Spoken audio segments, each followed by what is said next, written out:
कहीं सोहन मिल गया तो पता नहीं मेरे साथ क्या करेगा। कामिनी एक गरीब विधवा औरत थी। वह अपनी सास और 5 साल के बेटे अमित के साथ रहती थी। उसकी सास रुक्मिणी बहुत गुस्से वाली थी। रुक्मिणी हमेशा अपनी बहू को डांटती मारती रहती थी। एक दिन कामिनी घर में काम कर रही थी, तभी रुक्मिणी उसके पास आती है। रुक्मिणी कहती, बहू तू घर का काम ही करती रहेगी या बाहर जाकर भी कोई काम करेगी? मेरे बेटे को खा गई, अब क्या मेरे पोते को भी भूखा मारेगी? बाहर जाकर कुछ काम कर और पैसे कमा कर ला। कामिनी जी कहती, मैं कल गई थी काम ढूंढने, मुझे कोई काम नहीं मिला। आज फिर जाकर काम की तलाश करती हूँ। कामिनी अपनी सास और अमित के लिए खाना बनाकर बाहर चली जाती है। वह कई जगह जाती है, लेकिन उसे कोई काम नहीं मिलता। इसी तरह पूरा दिन बीत जाता।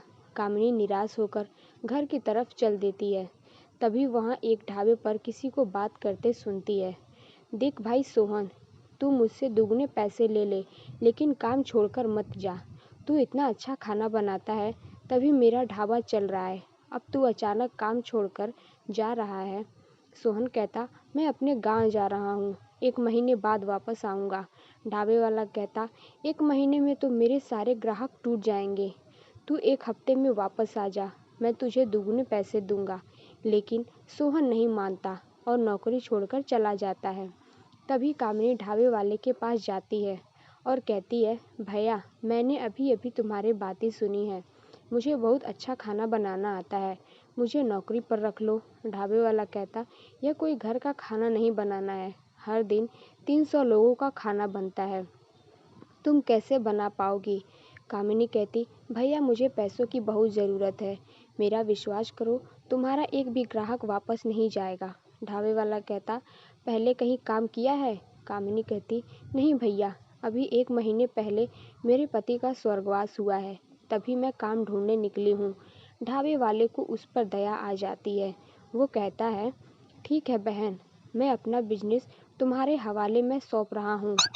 अगर मेरे ग्राहकों को तुम्हारा खाना पसंद नहीं आया तो मैं तुम्हें पैसे नहीं दूंगा।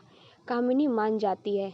अगले दिन से कामिनी ढाबे पर खाना बनाने लगती है। कामिनी बहुत अच्छा खाना बनाती थी, जिससे उसके ढाबे पर लोगों की संख्या बढ़ने लगी। कामिनी को इसी तरह खाना बनाते 1 महीना होने वाला था। एक दिन सोहन वापस ढाबे पर आ जाता है। सोहन कहता, लो सेठ, मैं आ गया, तुम्हारे बारे में सोचकर मैं 1 महीने पहले से ही आ गया। बताओ आज क्या बनाना है? ढाबे वाला कहता, भाग यहाँ से, मैंने किसी और को रख लिया है। तू तो दुगने पैसे में भी नहीं मान रहा था। यह औरत बहुत अच्छा खाना बनाती है, तू अब रास्ता नाप। सोहन बहुत गुस्सा हो जाता है। सोहन कहता, मैं भी देखता हूँ यह ढाबे पर कितने दिन काम करती है। इसके जाने के बाद तू मेरे पास आएगा, तब तुझे दुगने दाम देने होंगे। सोहन वहाँ से चला जाता है और कामिनी को ढाबे से निकलवाने की तरकीब सोचने लगता है। इसी बीच ठंड का मौसम आ जाता है। कामिनी को कभी कभी ढाबे पर रात को देर हो जाती थी। ठंड के मौसम वह ठिठुरती हुई देर रात घर पहुँचती थी। एक दिन वह रात को वापस अपने घर जा रही थी, तभी उसे रास्ते में सोहन मिल जाता है। सोहन कहता, सुन, वह ढाबा मेरा है, कल से वहाँ से काम छोड़ दे, नहीं तो मुझसे बुरा कोई नहीं होगा। कामिनी कहती, भैया मैं बहुत गरीब हूँ, मुझ पर रहम करो, तुम तो कहीं भी काम ढूंढ लोगे, मैं अकेली कहाँ जाऊँगी काम ढूंढने। सोहन कहता, वह सब मुझे नहीं पता, कल से तू ढाबे पर नहीं जाएगी बस। यह कहकर मोहन चला जाता है। कामिनी घर आकर बहुत रोती है। अगले दिन वह ढाबे पर जाकर ढाबे के मालिक को सारी बात बता देती है। उसका मालिक कहता है, बहन तुम चिंता मत करो, इस सोहन को तो मैं सबक सिखाऊंगा, तुम आज फिर उसी रास्ते से जाना। कामिनी कहता, भैया इतनी सर्दी में वह सड़क सुनसान रहती है, कहीं सोहन मिल गया तो पता नहीं मेरे साथ क्या करेगा।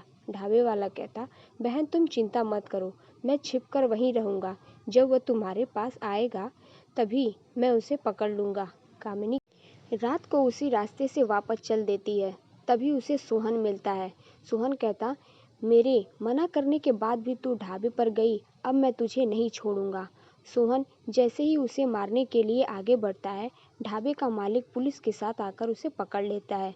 पुलिस कहता, एक गरीब विधवा औरत को परेशान करता है, अब तो तुझे ढाबा नहीं जेल मिलेगी। यह कहकर वे सोहन को पकड़कर ले जाते हैं। कामिनी आगे दिन से फिर से ढाबे पर काम करने लगती है। Thanks for watching.